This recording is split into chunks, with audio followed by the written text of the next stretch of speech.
أعوذ بالله من الشيطان الرجيم بسم الله الرحمن الرحيم فتولى عنهم قال يا قوم لقد أبلغتكم رسالة ربي ونصحت لكم ولكن لا تحبون الناصحين فتولا عنہم، حضرت صالح علیہ الصلوۃ والسلام نے منہ پھیرا، وقالا، اور کہنے لگے، یا قوم، اے میری قوم، لقد ابلغتکم، بلا شبہ میں پہنچا چکا، لقد ابلغتکم، میں تم تک پہنچا چکا ہوں۔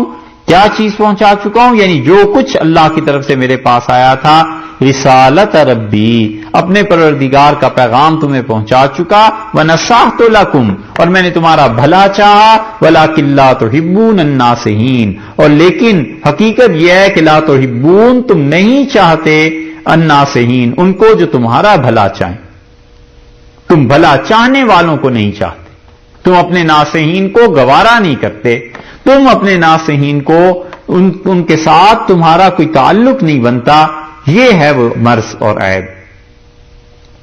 بعض مفسرین نے اس سے یہ ثابت کیا ہے کہ مردے سنتے ہیں۔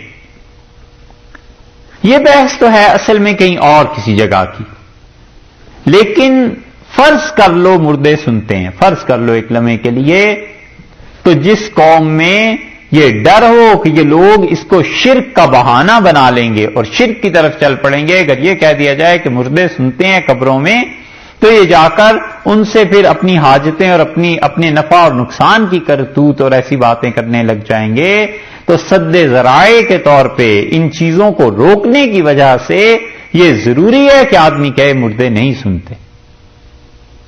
حضرت قاسم نانوتوی رحمۃ اللہ نے ایک جگہ لکھا ہے کہ اگر ڈر یہ ہو کہ قوم شرک میں پڑ جائے گی تو اس کا پرچار کرنا، اس کو بیان کرنا کہ مردے نہیں سنتے، فرماتے ہیں جب شرک کا خدشہ ہو تو واجب ہو جاتا ہے اس بات کی نفی کر دے۔ یہ قوم سنتی تھی یا نہیں سنتی تھی؟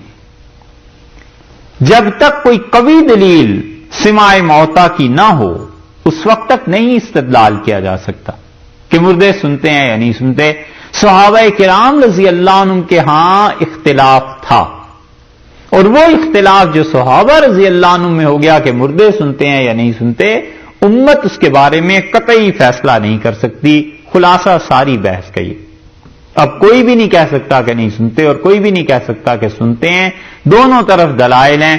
صحابہ کرام رضی اللہ عنہم دونوں طرف تھے، ایک گروہ کا یہ نظریہ تھا، ایک گروہ کا یہ نظریہ تھا، لیکن کہیں یہ ڈر ہو کہ ہمارے گاؤں محلے مسجد میں کہیں بیان کریں گے تو لوگ شرک کی طرف چل پڑیں گے کہ اولیاء اللہ سنتے ہیں، لہٰذا ان کے مزاروں پر جا کر یہ سب چیزیں جائز ہیں، منع کرنا چاہیے۔ شرک کا دروازہ اگر کھلتا ہو لوگوں کو روک دینا چاہیے، الیاذ باللہ، پھر انسان کو اس چیز کی تبلیغ نہیں کرنی چاہیے۔ دوسری بات یہ ہے کہ اللہ تعالیٰ نے فرمایا کہ انہوں نے کہا یا قومی، اے میری قوم۔ یہ یا کا لفظ جو ہے یہ بلانے کے لیے بھی استعمال ہوتا ہے، پکارنے کے لیے بھی استعمال ہوتا ہے، ندا کے حروف میں نا عربوں میں بنیادی طور پہ ایک یہ لفظ، دوسرے دیکھیے انہوں نے کہا لقد ابلغتکم، میں تمہیں پہنچا چکا، اور وہ مردوں سے ہی کہہ رہے ہیں نا، کم کی ضمیر رسالت ربی ونصحت لکم، اور میں تمہیں کہہ چکا، یہ پھر انہی مردوں سے بات کر رہے ہیں، لیکن لا تحبون، تم پسند نہیں کرتے تھے، یہ پھر انہی مردوں سے بات کر رہے ہیں۔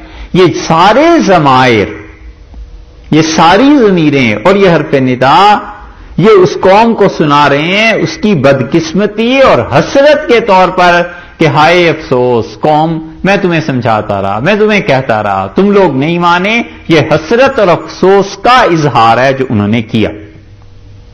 تو معلوم ہوا کہ یا کا لفظ جو ہے یہ کبھی کبھی کسی جذبے کے اظہار کے لیے آ جاتا ہے، دوسرے کو سنانا مقصود نہیں ہوا کرتا، سمجھے؟ یہ یا کا جو لفظ ہے نا، کبھی کبھی کسی جذبے کے، محبت کے، شوق کے، حسرت کے، افسوس کے اظہار کے لیے آ جاتا ہے. ضروری نہیں ہے کہ دوسرا سنتا ہو یا نہ سنتا ہو. جیسے کسی آدمی کو چوٹ لگے، تکلیف ہوتی ہے، تو کبھی کبھی بے اختیار کہتا ہے کہ ہائے ماں، ہائے امی. تو وہ ماں کو کوئی سنا تھوڑا ہی رہا ہوتا ہے، امی تو پتہ نہیں کس جگہ پہ ہے، حتیٰ کہ دوسرے جہان میں ہے. وہ کیا، وہ حرف ندا جو ہے وہ اپنی دکھ کے اظہار کے لیے ہے کہ ہائے ماں اگر تو ہوتی تو دیکھتی.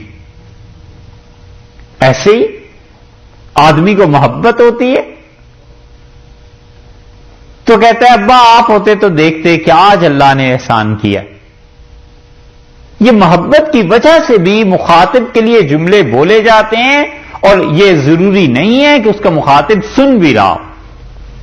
ٹھیک یہی چیز ان لوگوں کو سمجھنی چاہیے جو حضور اقدس صلی اللہ علیہ وسلم کے لیے یا محمد کے لفظ پہ بحث کرتے ہیں کہ یا رسول اللہ صلی اللہ علیہ وسلم نام ساتھ آ سکتا ہے یا نہیں آ سکتا.